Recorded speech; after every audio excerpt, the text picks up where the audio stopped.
দিলেন রবকে শোনো, রব্বুনাল্লাযী আ'তা কুল্লা শাইইন খালকাহু সুম্মা হাদা। রব হচ্ছেন সেই, আমার প্রভু হচ্ছেন তিনি, যিনি সমস্ত সৃষ্টিকে, সমস্ত মাখলুকাতকে যিনি সৃষ্টি করেছেন, আর সৃষ্টি করার পর তার চলার জন্য পথ তৈরি করে দিয়েছেন। তিনি হচ্ছেন আল্লাহ পাক, যিনি সৃষ্টি করেন আর পথের দিশা দেন। তিনি হচ্ছেন আল্লাহ পাক, তিনি হচ্ছেন রব। শুধু বানান না, বানাবার পরে তার প্রয়োজনটাও মিটায় দেন। আল্লাহ পাক সেই আল্লাহ বলছেন, খালাকাল ইনসানা আল্লামাহুল বায়ান। তিনি মানুষ সৃষ্টি করেছেন। আমি সম্ভবত দ্বিতীয় দিনে আপনাদেরকে বলেছিলাম, মানুষ বানর থেকে আসে নাই, মানুষ ওরাং ওটাং থেকে আসে নাই, মানুষ শিম্পাজি থেকে আসে নাই, মানুষ বাঁদরের গোষ্ঠী নয়, মানুষ এসেছে মাটি থেকে, আদম থেকে। মানুষের পূর্বপুরুষ হচ্ছেন হযরতে আদম আলাইহিস সালাম। মানুষের পূর্বপুরুষ কে? আদম আলাইহিস সালাম। আর মানুষের পূর্বপুরুষ হচ্ছেন আদম আলাইহিস সালাম, আর তার উৎপত্তি হচ্ছে মাটি থেকে। মানুষ এসেছে আদম থেকে, আদম এসেছে মাটি থেকে।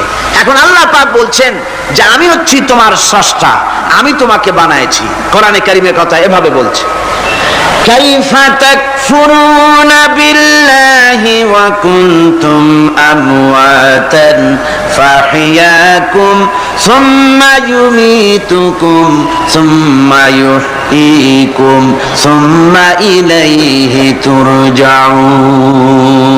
হে মানুষ, তোমরা কিভাবে কুফরি করো, অস্বীকার করো, আল্লাহর সাথে নাফরমানি করো? কিভাবে করো?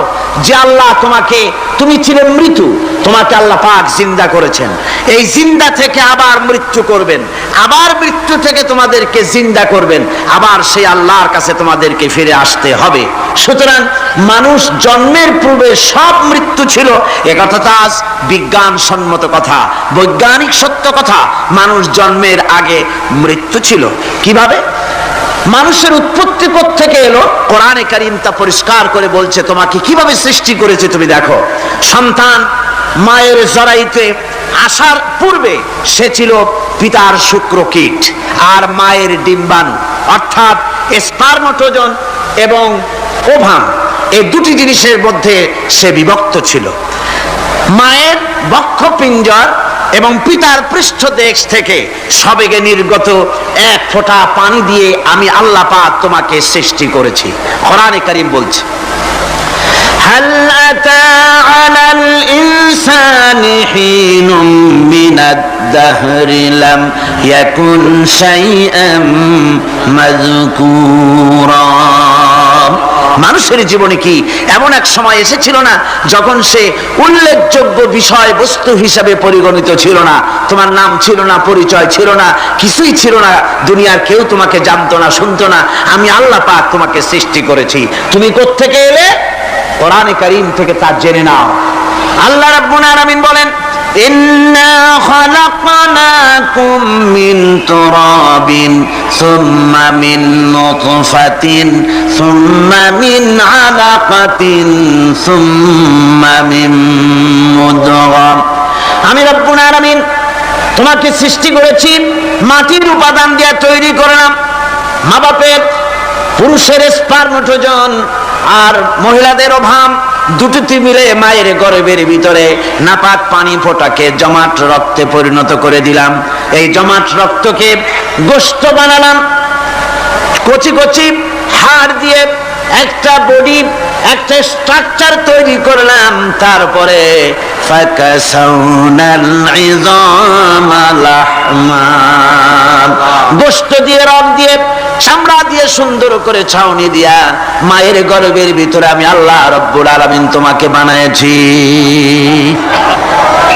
মায়ের পেটের ভিতরে ফি কারারিন মাকিন, একটি সুরক্ষিত জায়গায় তোমাকে আমি রেখে দিলাম, যেখানে কোনো রোগ, কোনো জার্ম যেখানে পৌঁছতে পারবে না, কোনো অসুবিধা হবে না, এমন একটা জায়গায়, এমন একটা ইন্টেনসিভ কেয়ার ইউনিটের ভিতরে রেখেছি। সুবহানাল্লাহ।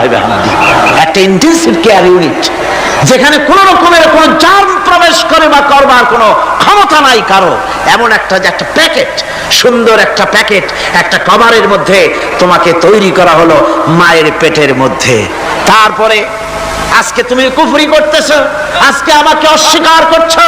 ওই গর্ভের ভেতরে আমি ইচ্ছে করলে রক্তের পিণ্ডের আকারে মায়ের গর্ভ থেকে আবর্ষণ করে দিতে পারতাম, দুনিয়ার মুখ দেখতে পারতে না। মায়ের পেটের ভেতর থেকে মরা সন্তান হিসাবে বের করে দিতে পারতাম, বিকলাঙ্গ করে বের করে দিতে পারতাম, পঙ্গু করে বের করতে পারতাম, পারতেন না? আল্লাহ রাব্বুল আলামিন বলেন কেমনে বলেন, খলাকাল ইনসান, মানুষ আমি সৃষ্টি করেছি মায়ের পেটের ভিতরে বসে। যখন ক্ষুধার উদ্রেক হলো, রুহু যখন এসে গেল, ক্ষুধা লাগলো, খাবারের প্রয়োজন হলো, আমি কেমনে খাওয়ালাম? দুনিয়ার কোন মা বাপ, কোন নেতা, কোন ডাক্তার, কোন চিকিৎসা বিজ্ঞানী মায়ের পেটের সন্তানের খাবার সরবরাহ করতে পারে না। আল্লাহ পাক বলেন তুমি কি খাবে? ব্যবস্থা আমি করেছি। মায়ের মাসিক অসুখকে বন্ধ করে দিয়ে মায়ের নাভির সঙ্গে তোমার নাভির সাথে তার লাগাইয়া দিয়েছি, আর ওই তারের মাধ্যমে রক্ত বের করে দিয়া মায়ের রক্ত দিয়ে তিল তিল করে তোমারে বড় করেছি। রক্তটা মুখে লাগাই নাই, মুখে লাগলে পরে নাপাক রক্ত, মুখটা নাপাক হয়ে যাবে। নাভির ভিতর দিয়ে পাস করে দিলাম, মুখটাকে পবিত্র রেখে দিলাম, যাতে করে দুনিয়ায় আসার পর আমার পবিত্র বানানো মুখখানা দিয়া এই দুনিয়ায় বসে তোমার আল্লাহর পবিত্র নামের জিকির করতে পারো। এমন সুন্দর করে মায়ের পিঠের ভিতরে তৈরি করলাম, হাত দিলাম, পা দিলাম, সুন্দর করে বানালাম, এমন নিখুঁত করে বানালাম, তাকায়া দেখো নিজের দিকে, সুন্দর করে বানালাম। এরপরে কি করলাম? সুম্মা নুখরিজুকুম তিফলা, বাচ্চার আকারে মায়ের পেট থেকে আস্তে করে বের করে নিয়ে আসলাম। সুবহানাল্লাহ ওয়া বিহামদিহি, আস্তে করে মায়ের পেট থেকে নিয়ে এসেছি পৃথিবীর বুকে। পৃথিবীতে যখন আসলে তখন তোমার অবস্থাটা কি ছিল? ক্ষুধার যন্ত্রণায় যদি মরেও যেতে, কান্দা ছাড়া ভাষা নাই। ভাষা আছে? কোনো হুঁশ ছিল আমাদের? কোনো জ্ঞান ছিল? আল্লাহ রাব্বুল আলামিন বলেন, আল্লাহু আখরাজাকুম মিন বুতুনি উম্মাহাতিকুম লা তা'লামুনা শাইআ, মায়ের গর্ভ থেকে এমন অবস্থায় বের করে এনেছি যখন তোমার কোনো হুঁশ নাই, জ্ঞান নাই, কথা বলতে পারো না, পায়খানার ভিতরে পড়ে থাকো, ট্যাটা করে, কান্দা ছাড়া পথ নাই, পানির পিপাসায় গলা শুকায় যায়, কান্দা ছাড়া পথ নাই, মনের তোমার মুখের কোনো ভাষা নাই কান্না ছাড়া। আমি তোমার এমন আল্লাহ, আমি তোমার এমন স্রষ্টা, আমি তোমার এমন রব। তোমার ভাষা নাই বলে মায়ের কলিজার ভেতরে আমি তোমার প্রতি এক দুর্বিনীত মহব্বত পয়দা করে দিয়েছি।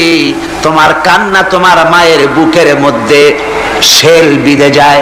তুমি যখন কাঁদো, কান্নার আওয়াজ যখন মায়ের কানে চলে যায়, হাজারো কাজ ফেলে মা দৌড়াইয়া বাচ্চারে কোলে নেয়। কি খাবে কেউ তৈরি করে না। আল্লাহ রাব্বুল আলামিন বলে, বান্দারে দুনিয়ায় আসার আগে তুমি কি খাবে, খাবারের বন্দোবস্ত আমি আল্লাহ করেছি, আমি এমন স্রষ্টা। তুমি দুনিয়া আসার 6 মাস আগে তোমার মায়ের বুকের ওপরে তোমার খাদ্য গরম করে আমি আল্লাহ রিজার্ভ করে রেখে দিয়েছি। সেই খাদ্য শুধু খাদ্য নয়, রোগের প্রতিষেধক, এটা ওষুধ। আজ বিজ্ঞানীরা, চিকিৎসা বিজ্ঞানীরা বলছেন মায়ের দুধ সন্তানের খাদ্যের, মায়ের দুধের চাইতে কোনো বিকল্প কিছুই নাই। সন্তান পৃথিবীতে এলে মায়ের প্রথম দুধটা, গ্রামে গঞ্জে অশিক্ষিত এলাকায় প্রথম দুধটা ফেলে দেয়, এটাকে মনে করে এটা খারাপ, এটা খাওয়াতে নাই, তাহলে ধনুষ্টঙ্কার হবে, হাবিজাবি কথা বলে। আল্লাহ দুধ বানাইছে বাচ্চার ধনুষ্টঙ্কার হওয়ার জন্য। মায়ের ওই প্রথম দুধটা হচ্ছে সন্তানের জন্য সমস্ত রোগের প্রতিষেধক। সে ছিল পেটের ভিতরে একটা কাভারের মধ্যে, ওখানে কোনো জার্ম ছিল না, কোনো রোগ জীবাণু ছিল না। ও পৃথিবীতে এসেছে যেখানে অক্সিজেনের ভেতরে জার্ম রয়েছে, বাতাসের ভিতরে জার্ম রয়েছে, যার পরিবেশটা খারাপ হয়ে আছে, মানুষের শ্বাস প্রশ্বাসে নিঃশ্বাসে হাজারো রোগ জীবাণু ঘুরছে, এই রকমের একটা পৃথিবীতে এসেছে। আসার পরে কচি স্বাস্থ্য, কচি শরীর, কচি হার্ট, কচি লাংস, সেটাকে প্রতিরোধ করবে কি করে? সেজন্য আল্লাহ পাক মায়ের দুধের ভিতরে সমস্ত রোগের প্রতিষেধক দিয়ে দিয়েছেন। সুবহানাল্লাহ। আজকের বিজ্ঞানীরা তা স্বীকার করেছেন। অনেক মা তার সন্তানকে দুধ দেন না, নিজের শরীর স্বাস্থ্য ভালো রাখার চিন্তা করে বাচ্চাকে দুধ খাওয়ান না। এটা অত্যন্ত নির্মম কাজ। বাচ্চাকে দুধ খাওয়ালে বাচ্চার সাথে মায়ের মহব্বত বাড়ে। ইউরোপে, আমেরিকায় মাকে মা বলে ডাকে না, বাপকে শ্রদ্ধা করে না, সম্মান করে না। তার কারণ সেখানে মায়েরা তার সন্তানদেরকে কোলে নেয় না, সন্তানদেরকে ফিডার খাওয়ায়। আর আমি নিজের চোখে দেখেছি মায়েরা ইউরোপে, আমেরিকায় যখন শপিং এ আসে, তখন রাস্তায় যখন আসে, তখন ওই পুশ চেয়ার গুলিতে বাচ্চাকে শোয়াইয়া বাচ্চা এভাবে পুশ চেয়ারে করে ঠেলে নিয়ে যায়, আর কুত্তার বাচ্চাগুলি কোলে করে ঘুরে বেড়ায়। কুত্তার বাচ্চা কোলে নেয়, নিজের বাচ্চা পুশ চেয়ারে করে ঠেলে। সেই জন্য মায়ের প্রতি সন্তানের মহব্বত হয় না, সন্তানেরও মায়ের প্রতি কোনো শ্রদ্ধা জাগে না। আল্লাহ কি ব্যবস্থা মায়ের কলিজার মধ্যে মহব্বত পয়দা করে দিয়েছেন আল্লাহ পাক। মায়ের বুকের দুধের ভিতরে আল্লাহ রাব্বুল আলামিন, আল্লাহ পাক বলছেন, আমি মানুষ সৃষ্টি করেছি আর তার সমস্ত প্রয়োজন মিটিয়েছি, তার খাবারের সব প্রয়োজন মিটিয়ে দিয়েছি। দুধটাকে ঘন করি নাই হজম করতে পারবে না বলে, ওই দুধটা সামান্য পাতলা করে দিয়েছি, ওর ভিতরে সামান্য মিষ্টি দিয়েছি। দুধের বোটার ভিতরে একটা ছিদ্র দিলে, চোষা মারলে পরে অনেকগুলি দুধ বেরিয়ে এসে গলাটা আটকে যেত, তোমার কচি কণ্ঠ গলা আটকে যেত, শ্বাস করতে পারতে না। এজন্য মায়ের স্তনের বোটার ভিতরে সূক্ষ্ম সূক্ষ্ম 32টা ছিদ্র করে আস্তে করে দুধ বার করে তোমার জীবন আমি বাঁচাইছি। খলাকাল ইনসান, মানুষ সৃষ্টি করেছি আমি আল্লাহ পাক। সুতরাং যে আল্লাহ পাক এ মানুষ সৃষ্টি করলেন আর মায়ের কলিজার ভিতরে মোহব্বত পয়দা করে দিলেন, সে আল্লাহ পাক বলছেন, খবরদার ওই মাকেও যেন আবার ভুলে যেও না। মাকে সম্মান করে করো, মা বাপকে মোহব্বত করো, তাদেরকে শ্রদ্ধা করো। বউ পাইয়া, সুন্দর স্ত্রী পেয়ে মায়ের কথা ভুলে যেও না। অনেক সাহেব আছে মায়ের কথা ভুলে যায়, স্ত্রীর কথা অনুযায়ী মায়ের উপর অত্যাচার করে, এরকমও বহুত আছে। আল্লাহ পাক বলছেন, শোনো, وَقَضَى رَبُّكَ أَلَّا تَعْبُدُوا إِلَّا إِيَّاهُ وَبِالْوَالِدَيْنِ إِحْسَانًا। তোমার প্রভুর পক্ষ থেকে ফয়সালা হয়েছে, চূড়ান্ত সিদ্ধান্ত হয়ে গিয়েছে, আমি আল্লাহর ইবাদতের পর তোমার মা বাপের ইহসান করবে, খেদমত করবে, তাদের জন্য উপকার করবে, তাদেরকে ভালোবাসবে। আল্লাহ রাব্বুল আলামিন বলেন, মা বাবার সঙ্গে কেমনে কথা বলবে, তাদের সাথে কিভাবে আচরণ করবে, আল্লাহ তাও শিখিয়ে দিয়েছেন। আল্লাহ পাক বলেন, ওয়ালা তাকুল লাহুমা ওয়া কুল লাহুমা কাওলান কারীমা। মা বাবার সাথে সম্মানজনক কথা বলো। ওয়া কুল লাহুমা কাওলান কারীমা, সম্মানজনক কথা বলো। মাথায় ঝাঁকি দিয়ে রাগ করে চোখ মোটা করে কথা বলো না। তুমি সন্তান, তোমার জন্য সবচাইতে বড় পীর তোমার আব্বা, তোমার আম্মা, ঠিক কিনা কর? ছেলের জন্য, মেয়ের জন্য, সন্তানের জন্য সবচাইতে বড় পীর কে? বাপ মা। এটা ভালো করে মনে রাখতে হবে।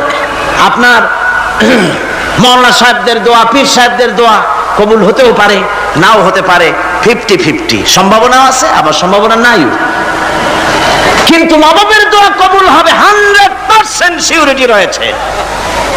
রাসূলুল্লাহ বলেছেন 3 জনের দোয়া কবুল হবে, মুস্তাজাবুদ দাওয়াত। কয়জনের দোয়া কবুল হবে? আল্লাহ রাব্বুল আলামিনের হাবিব বলেন 3 জনের দোয়া কবুল হবে আল্লাহর দরবারে। তার মধ্যে একজন হলেন মাজলুম ব্যক্তি, যে ব্যক্তি অত্যাচারিত, যে ব্যক্তি মুসাফির, প্রবাসী তার দোয়া কবুল হবে। আর মা বাপ যদি সন্তানের জন্য দোয়া করে, ওই দোয়া আল্লাহ রব্বুল আলামিনের দরবারে মঞ্জুর হয়ে যায়। আল্লাহ রব্বুল আলামিন মা বাপ সম্পর্কে বলেন, মা বাবের জন্য আমার কাছে দোয়া করবি বান্দারা, আমার কাছে দোয়া করবি। দোয়াটা আল্লাহ পাক শেখাচ্ছেন, রব্বিরহামহুমা কামা রব্বায়ানি সাগীরা। পড়েন সবাই, রব্বিরহামহুমা কামা রব্বায়ানি সাগীরা। ওমর রাদিয়াল্লাহু তাআলা আনহু চিফ জাস্টিস হলেন, মানে কি প্রধান বিচারপতি, কাজীউল কুজ্জাত। ঐতিহাসিকরা লিখছেন, হামাকাতা আমান কামিলান ফালাম ইয়াখতাসিম ইলাইহি ইসনান। এক বছর পার হয়ে গেল, হযরত ওমরের আদালতে কোনো মামলা দায়ের হলো না। হযরত ওমর খলিফাতুল মুসলিমিন আবু বকরের কাছে এসে বলছেন, মা হাজাতা বি ইনদা কওমিন মুমিনিন ইয়া খলিফাত রাসূলুল্লাহ সাল্লাল্লাহু আলাইহি ওয়াসাল্লাম।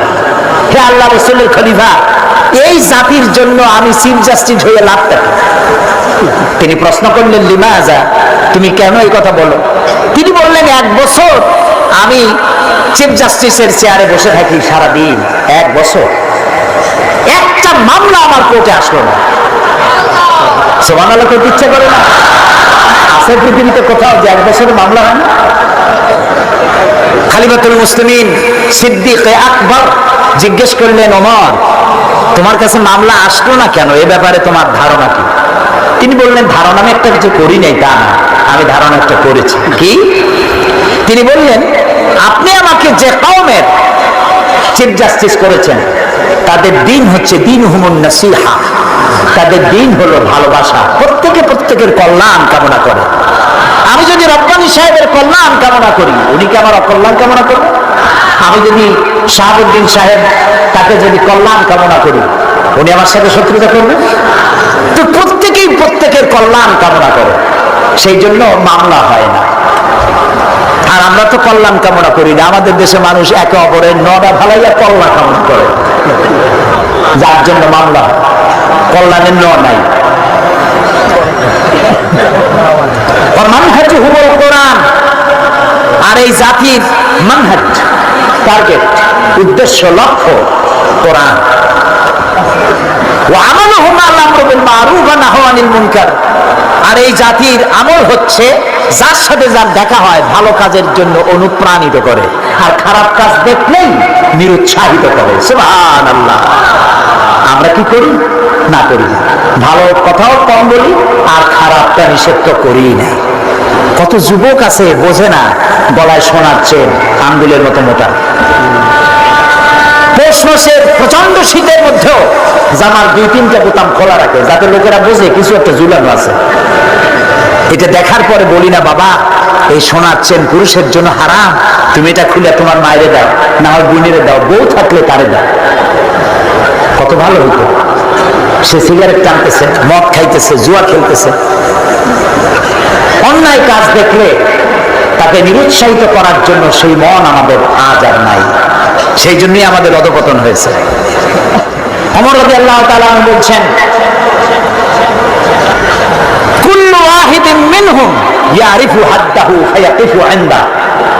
ও খলিফাতুল মুসলিমিন, এই জাতির অবস্থা হচ্ছে, এই জাতির প্রত্যেকটি ব্যক্তি, প্রত্যেকটি পার্সন, তারা তাদের সীমারেখা চেনে, বর্ডারের কাছে গিয়েই থেমে যায়।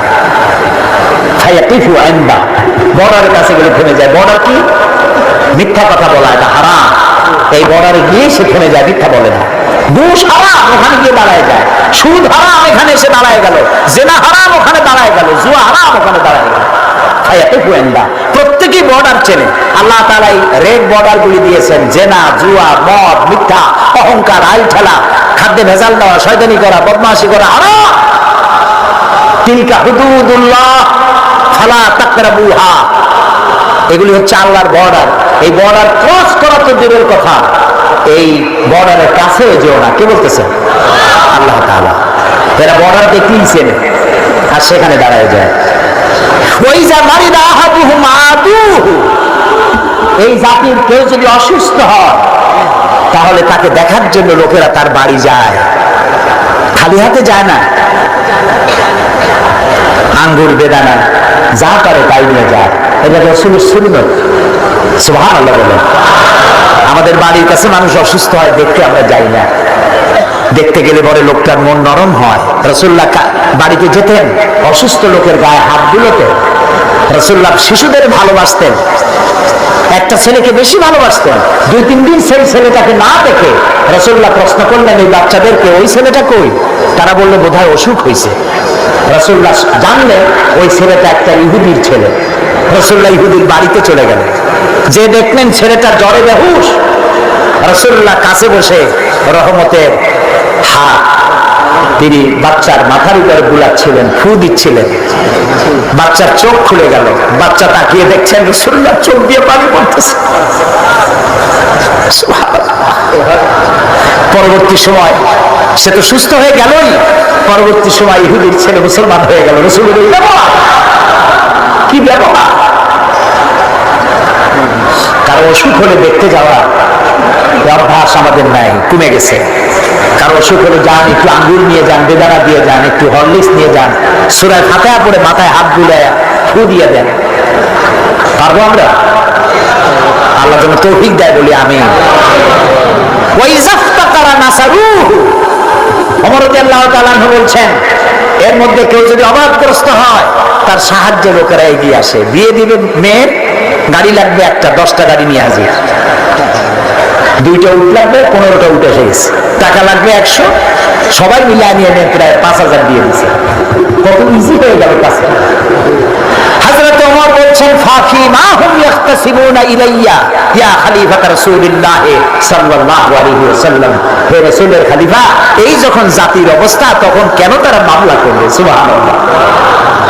সুতরাং 6 নম্বর এবং 7 নম্বর ছিল ভালো কাজের আদেশ করো, অন্যায় কাজ থেকে মানুষকে ফিরায় রাখো। 8 নম্বর, ওয়াল হাফিজুনা লিহুদুদিল্লাহ, আল্লাহর সীমান্তগুলি, সীমানাগুলি সংরক্ষণকারী মুমিনের কোয়ালিটি। কয়টা কোয়ালিটি বলছি না? 8টা। স্মরণ করাই দেই, মনে রাখেন। তওবাকারী, আঙ্গুলের পরে গুনতে থাকেন। তওবাকারী, ইবাদতকারী, প্রশংসাকারী, পরিভ্রমণকারী, নামাজ আদায়কারী, ভালো কাজে আদেশ প্রদানকারী, অন্যায় কাজ থেকে মানুষকে বিরত রক্ষাকারী। 8 নম্বরে আল্লাহর সীমানাগুলি হেফাজতকারী। আল্লাহর সীমানা বুঝতে পারছেন? এই সীমানাগুলি সংরক্ষণ করা। এই 8টি কাজ যারা করবে, আল্লাহ তাআলা বলছেন, ওয়াবাশশিরিল মুমিনিন। এই 8টি কাজ যারা করবে, এই সব মুমিনদেরকে সুসংবাদ দাও। সুবহানাল্লাহ। কিসের সুসংবাদ দাও? জান্নাতের সুসংবাদ দাও। ইন্নাল্লাহ আশতারা মিনাল মুমিনিনা আনফুসাহুম ওয়া আমওয়ালাহুম বিআন্না লাহুমুল জান্নাহ। মুমিনের জান এবং মাল আমি কিনে নিয়েছি, বিনিময়ে মুমিনকে জান্নাত দান করে দিয়েছি। সুবহানাল্লাহ। এই পৃথিবীর বুকে যারা আরামের টাটকা সুখগুলি, আরামগুলি যারা বর্জন করে আল্লাহ রাব্বুল আলামিনকে বিশ্বাস করে যারা জীবন পরিচালনা করেছে, আল্লাহ পাক তাদের জন্য জান্নাত রেখেছেন এবং তাদের জন্য বলছেন, সাবিকু ইলা মাগফিরাতিম মির রাব্বিকুম ওয়া জান্নাতিন আরদুহা কাআরদিস সামাই ওয়াল আরদ উইদ্দাত লিল্লাযীনা আমানু বিল্লাহি ওয়া রাসূলিহি। আল্লাহ পাক বলেন, প্রতিযোগিতা করো আল্লাহর মাগফিরাত কামনার জন্য আর জান্নাতে যাওয়ার জন্য প্রতিযোগিতা করো। আল্লাহর রহমত পাওয়ার জন্য সৎ কাজের প্রতিযোগিতা করো, তাহলে আল্লাহ রাব্বুল আলামিন তোমাদেরকে ক্ষমা করবেন আর তোমাদের জন্য এমন জান্নাত দিবেন যেই জান্নাত আকাশের বিশালতার, জমিনের বিশালতার মতো। এই বিরাট জান্নাত তোমাদেরকে দিবেন। এই জান্নাত চিরস্থায়ী সুখ এবং শান্তি জায়গা হবে। মাসালুল জান্নাতিল্লাতী উইদাল মুত্তাকুন ফিহা আনহারুম মিন মাইন গায়রি আসিলিন ওয়া আনহারুম মিন লাবানিন لم يتغير طعمه আল্লাহ পাক বলছেন জান্নাত আল্লাহ পাক ওয়াদা করেছেন মুত্তাকিদের জন্য আল্লাহ পাক জান্নাত দিবেন যে জান্নাতের ভিতরে রয়েছে মধুর প্রস্রবণ, রয়েছে দুধের প্রস্রবণ, রয়েছে সেখানে স্বচ্ছ পানির প্রস্রবণ রয়েছে। এই সুন্দর জান্নাত ঝর্ণা ধারা আল্লাহ পাক সৃষ্টি করেছেন, বাগ বাগিচা দিয়ে ভরে রেখেছেন জান্নাত। সেই জান্নাত হবে এয়ার কন্ডিশন, রৌদ্রের তাপ হবে না সেখানে, রৌদ্রের খরতাপ হবে না সেখানে, ঠান্ডার প্রচন্ডতা থাকবে না।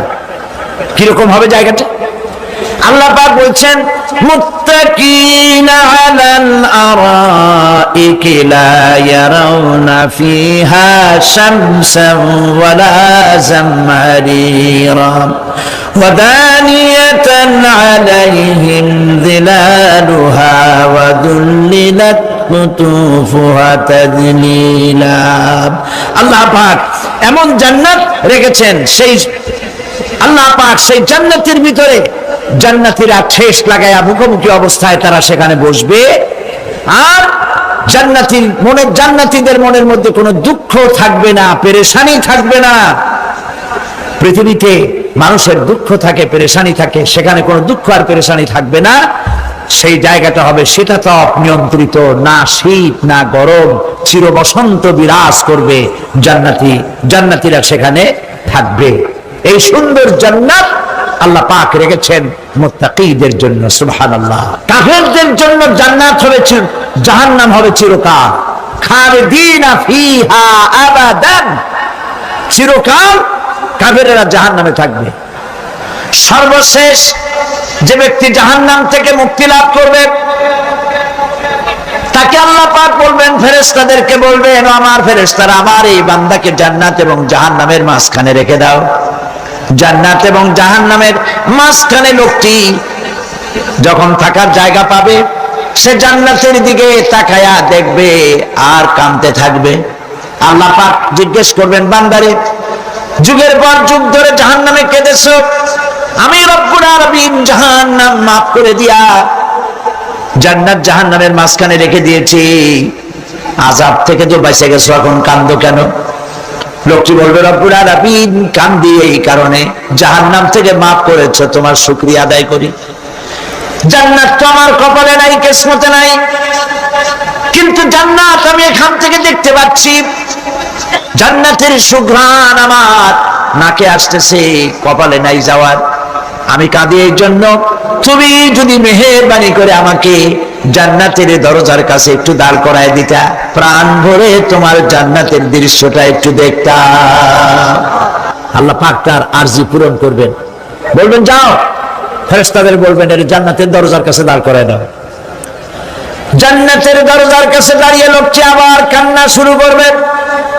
আল্লাহ পাক প্রশ্ন করবেন, এবার কান্দো কেন? লোকটি বলবে, রব্বুল আলামিন কান্দি এই কারণে, জান্নাতের এই দরজায় দাঁড়ায়া জান্নাতের অফুরন্ত নেয়ামত কিছুই ভালো করে দেখা যায় না, শুধু অল্প জায়গা দেখি। যদি তুমি আমারে দয়া করে জান্নাতের মাঝখানে দাঁড় করায় দিতা, চতুর্দিকে তাকায়া তাকায়া দেখা কলিজারে ঠান্ডা বানাইতাম।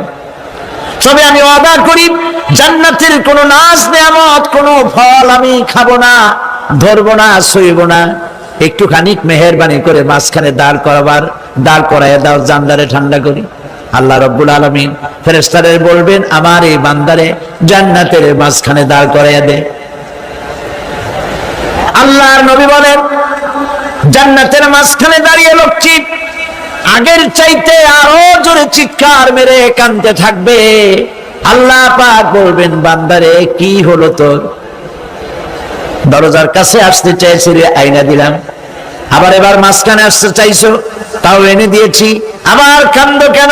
লোকটি বলবে, রব্বুল আলামিন এবার কান্দি এই জন্যে, তুমি যখন দয়া করে একটিবার জান্নাতের মাঝখানে এনে আমাকে দাঁড় করায় দিয়েছো, তুমি রহমান রহিম গফুরুর রহিম, এই জান্নাত থেকে আবার আর বাইর করে দিও না।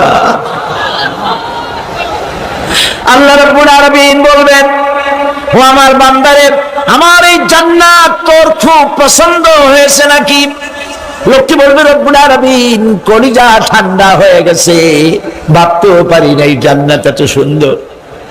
আল্লাহ পাক বলবেন বান্দারে এরকম একটি নয় দুইটা নয়, তোর জন্য আমি 10টা জান্নাতে এরকম রিজার্ভ করে রাখছি।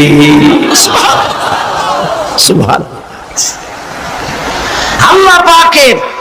আল্লাহ পাককে ভয় করে পৃথিবীর সমস্ত পাপ থেকে যারা নিজেকে রক্ষা করবে আল্লাহ তাদের জন্য এই জান্নাত রেখে দিয়েছেন। সুবহানাল্লাহ।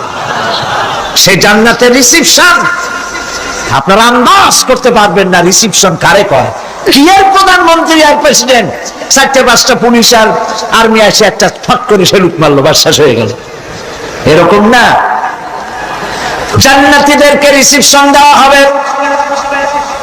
জান্নাতীরা যখন আল্লাহর হুকুমে জান্নাতের দিকে যেতে লাগবে, আর যখন জান্নাতের কাছে চলে যাবে আল্লাহ রাব্বুল আলামিন শোনায় দিচ্ছেন হাত্তা ইদা জাউহা ফুতিহাত আবওয়াবুহা ওয়া ক্বালা লাহুম খাজানাতুহা সালামুন আলাইকুম তিবতুম ফাদখুলুহা খালিদিন। সুবহানাল্লাহ। জান্নাতীরা যখন জান্নাতে প্রবেশ করার দরজার মুখোমুখি হবে, দ্বার রক্ষীগণ তখন বলবে সালামুন আলাইকুম, আল্লাহর শান্তি তোমাদের উপরে বর্ষিত হোক। সুবহানাল্লাহ। দুনিয়ার টাটকা টাটকা সুখগুলি 2 পা দিয়ে ছেড়ে দিয়েছো, টাটকা সুখগুলি গ্রহণ করো নাই, হারাম খাও নাই, আল্লাহর দ্বীন কায়েমের জন্য রক্ত দিয়েছো, জীবন দিয়েছো, কষ্ট করেছো, আল্লাহকে ভয় করেছো, আমাদের সালাম গ্রহণ করো, জান্নাতের মধ্যে ঢুকে যাও চিরকালের জন্য। সুবহানাল্লাহ। আর বাইরে হওয়া লাগবে না, চিরকাল এই জান্নাতের মধ্যে তোমরা বসবাস করতে পারবে, আল্লাহ রাব্বুল আলামিনের ফেরেশতারা বলে দিবেন। জান্নাতের মধ্যে আল্লাহ পাক হুরদের সঙ্গে জান্নাতীদের বিয়ের ব্যবস্থা করে দিবেন। কোরআনে কারীমে আল্লাহ পাক বলেন মুত্তাকিনা আলা সুরুরিন মাসফুফাতিন ওয়া যাওয়াজনাহুম বিহুরিন ঈন। সামনাসামনি ভাবে সাজানো সারি সারি আসন সমূহের উপর তারা ঠেস লাগায় বসে থাকবে, আর আল্লাহ রাব্বুল আলামিন হুরদের সাথে জান্নাতীদের বিয়ের ব্যবস্থা করে দিবেন। যেসব হুরের সঙ্গে বিয়ে হবে তাদের আল্লাহ পাক বিবরণ দিচ্ছেন কি রকম হবে তারা। লাম ইয়াতমিসহুন্না ইনসুন ওয়ালা জান। এর পূর্বে জিন এবং ইনসান এদেরকে কেউ স্পর্শ করে নাই। কিরকম তারা? কাআন্নাহুন্নাল ইয়াকুতু ওয়াল মারজান। যেমন ঝিনুকের ভিতরে মণিমুক্তা থাকে, এইভাবে আল্লাহ পাক তাদেরকে পবিত্র করে রেখে দিয়েছেন। আমার প্রিয় ভাইরা, আল্লাহ রাব্বুল আলামিন কোরআনে কারীমের ভিতরে বলেছেন ফাবিআইয়ি আলা'i রাব্বিকুমা তুকাযযিবান। জান্নাত দান করে আল্লাহ পাক এবার জান্নাতীদেরকে সম্বোধন করে বলবেন ইয়া ইবাদি লা খাউফুন আলাইকুমুল ইয়াওমা ওয়ালা আনতুম তাহজানুন। হে আমার বান্দারা, লা খাউফুন আলাইকুমুল ইয়াওম, আজ আর কোনো ভয় নাই। সুবহানাল্লাহ, সুবহানাল্লাহ। আজ আর কোনো ভয় নাই, কোনো চিন্তাও নাই, আরামে এই জান্নাতের মধ্যে বসবাস করো। এরপরে আল্লাহ পাক জিজ্ঞেস করবেন ও আমার জান্নাতীরা, আমি যেসব ওয়াদা করছিলাম আমার ওয়াদা মোতাবেক সমস্ত নিয়ামত পেয়েছো? তারা বলবে হ্যাঁ পেয়েছি, সব নিয়ামত আপনার ওয়াদা মোতাবেক সব পেয়েছি। আল্লাহ রাব্বুল আলামিন বলবেন সব পাও নাই, ওয়ালাদাইনা মাজিদ, আমার কাছে আরো বেশি আছে। সুবহানাল্লাহ, আমার কাছে আরো বেশি আছে। জান্নাতীরা বুঝবে না সে আরো বেশিটা কি, এর থেকে আর বেশি কি। প্রিয় ভাই সব, নবী করিম সাল্লাল্লাহু আলাইহি সাল্লাম বলেছেন, জান্নাতের সুখ আর শান্তি কোন চোখ নাই যা দেখেছে, যা কোন অন্তঃকরণ নাই যা কল্পনা করতে পেরেছে। এই জান্নাত মুত্তাকিদের জন্য আল্লাহ রাখছেন। সুবহানাল্লাহ। জান্নাতীরা ভাবতেও পারবে না সেই নিয়ামতগুলি কি। প্রিয় ভাই সব, সেই মুহূর্তে আল্লাহর নবী মুহাম্মদুর রাসূলুল্লাহ সাল্লাল্লাহু আলাইহি ওয়াসাল্লাম বলবেন, রব্বুল আলামিন, আমার উম্মতেরা জান্নাতীরা বুঝতে পারে নাই আপনার কাছে কি নিয়ামত আরো বেশি আছে। আমার এই উম্মতেরা জান্নাতীরা আপনার ওয়াদা মোতাবেক সব পেয়েছে, কিন্তু একটি জিনিস এখনো তাদের কিসমতে হয় নাই। সেই জিনিসটা হলো, যারা তার রবকে না দেখে শুধু কোরআন আর হাদিসের কথা শুনে আরবের ঘুম হারাম করে তাহাজ্জুদের নামাজ আদায় করেছিল, চোখের পানি ফেলেছিল, যারা জান্নাত দেখে নাই, জাহান্নাম দেখে নাই, আপনাকে ভয় করে যারা জীবন পরিচালনা করেছিল, যারা আপনাকে দেখে নাই, না দেখে শুধু কোরআন হাদিস বিশ্বাস করে যারা অকাতরে নিজেদের জীবন বিলায় দিয়েছিল, এই জান্নাতীরা এখন পর্যন্ত তার রবকে দেখতে পারে নাই। আল্লাহ রাব্বুল আলামিন তার সামনে থেকে 70,000 পর্দা সরে যাবে। আল্লাহ পাক বান্দাদের আরজি পুরা করার জন্য জান্নাতীদের সামনে তিনি জালোয়া ফরজ হবে। কোরআন শরীফের ভিতর আল্লাহ পাক বলেন, জান্নাতীরা তারা আল্লাহর দিকে, জান্নাতীরা তার রবের দিকে তাকিয়ে থাকবে, আর রব তার বান্দাদের দিকে তাকায়া থাকবে। প্রাণ ভরে জান্নাতীরা রবকে দেখবে, সুবহানাল্লাহ, আল্লাহ পাককে দেখবে। প্রাণ খুলে আজ দোয়া করি, রব্বুল আলামিন, জান্নাতের যেই পরিবেশে, যেই জায়গায় তুমি দয়া করে তোমার গোলামদেরকে তুমি নিজেই দর্শন দিবে, দেখা দিবে। মনিব গো, ও আমাদের রব, আজ এই বিশাল জনসমুদ্র নিয়ে তোমার দরবারে আবেগ ভরা কণ্ঠে বলি, যে অনুষ্ঠানটি তুমি এমন মুবারক অনুষ্ঠান করবে যেখানে তুমি জান্নাতীদেরকে দেখা দিবে, ওই জান্নাতের কোন একটি, ওই অনুষ্ঠানের কোন একটি কোনায় কানায় আমাদেরকেও দাঁড় করাইয়া দেখান তো।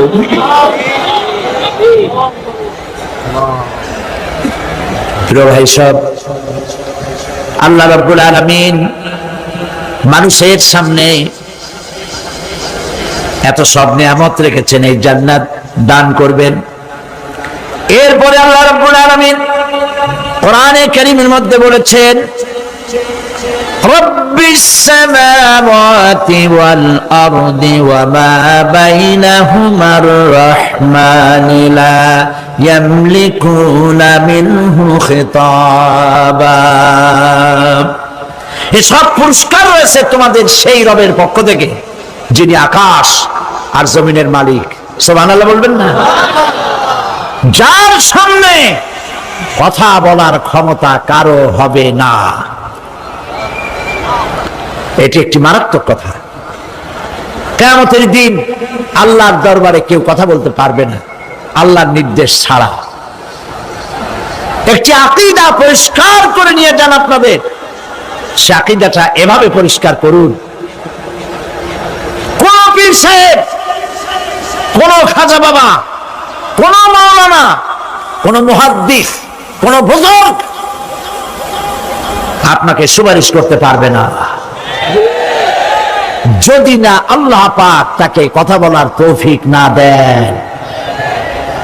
মনে থাকবে এটা।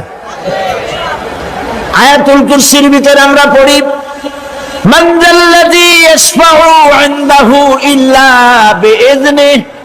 আল্লাহ পাক বলেছেন কিয়ামতের দিন আল্লাহর দরবারে কার সাহস আছে কথা বলতে পারে? মান যাল্লাযী ইয়াশফাউ ইনদাহু ইল্লা বিইযনিহি। আল্লাহর ওয়াদা ছাড়া, হুকুম ছাড়া আল্লাহর সামনে কথা বলার সেদিন কেউ থাকবে না। সুবহানাল্লাহ। কেউ কথা বলতে পারবে না। সুপারিশ করতে হবে আল্লাহ যারে বলেন তুমি করো, অমুকের জন্য করো, সেই ব্যক্তি শুধু তার জন্যই করতে পারবে, আর কেউ কথা বলতে পারবে না। সেই কঠিন হাসরের ময়দান, যেদিন শুধুমাত্র আল্লাহ পাক কথা বলবেন, আর যারে বলতে বলবেন সেই কেবলমাত্র বলতে পারবে।